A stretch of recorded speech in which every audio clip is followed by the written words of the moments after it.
It was noted that the unity of all the world's religions and the recognition that they all derived from the same ancient source is the central philosophy of the sacred societies. It is the goal of the World Council of Religions. It was the message of Pope John Paul II in Denver, Colorado, dear listeners. And he replaced the last pope who tried to be a good pope. He was murdered after exactly 33 days in office. Now, I read this from La Traviata. La Traviata, the December 1993 issue, I believe. Is it the December? Yes, December 1993 issue. To show you that I'm not the only insane person out here who has discovered the truth amongst all the lies. Anyone can do it. I don't know who wrote that. I never saw that paper before. It was sent to me by a CAGI member. The author's name, I don't believe, is listed there. And even if it was, I still don't know him. Anyone who wants to look for the truth and find it will find it. It's not hidden, ladies and gentlemen.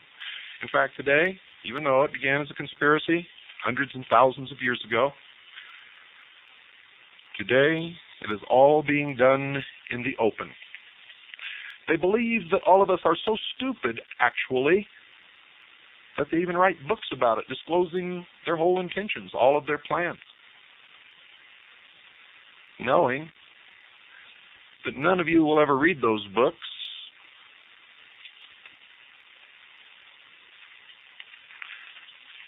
And if you did, you wouldn't believe it. And I said, none of you. That's not really true.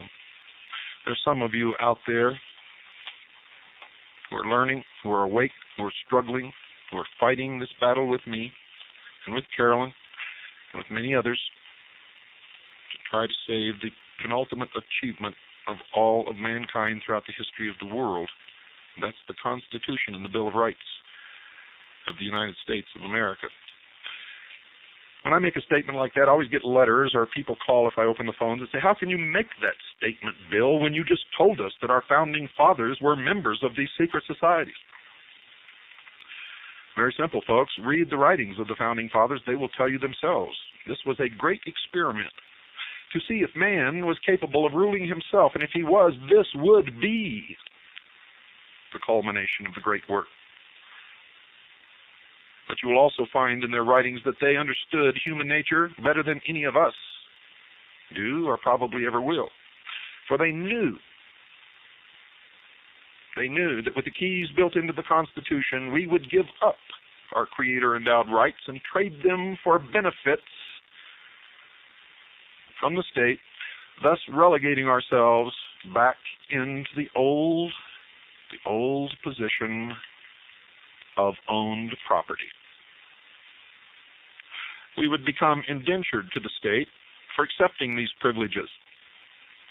But they knew that people did then, as they do today, except for a very few people who really understand and appreciate freedom and understand the responsibilities and the consequences that go along with it.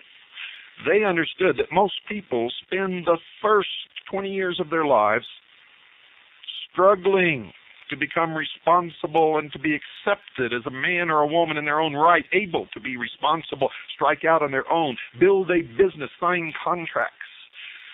And once they discover the responsibilities and requirements that freedom demands, they spend the rest of their life trying to crawl back into the womb, searching for a daddy to take care of them. That's why socialism is so attractive to most people, ladies and gentlemen. It tells them they no longer have to be responsible. Then in exchange for their freedoms, Daddy, the state, will take care of them. Daddy the state will give them a job. Daddy the state will pretend to pay them if they pretend to work. Daddy the state will provide them with some sort of a hovel in which they can live, so they don't have to worry about paying the rent. Yes, Daddy will even change their diapers and give them clothes to wear. Daddy will tell them what time in the morning they can go out on the street and what time in the evening they must be inside their hovel. Daddy will discipline them. Daddy will make sure that there's no crime to threaten them. Oh yes, many, many people will love the New World Order and the New World Religion and the new world of entertainment that will be erected in place of the old Roman circus in order to keep the populace entertained and diverted. Mindless libraries will be filled with the new history books and the new politically correct dogma of the new politically correct world and the new politically correct religion. And everywhere you look, you will see the symbols of the generative force, the phallus of Osiris, the representation of the old god of Babylon, Baal, Nimrod.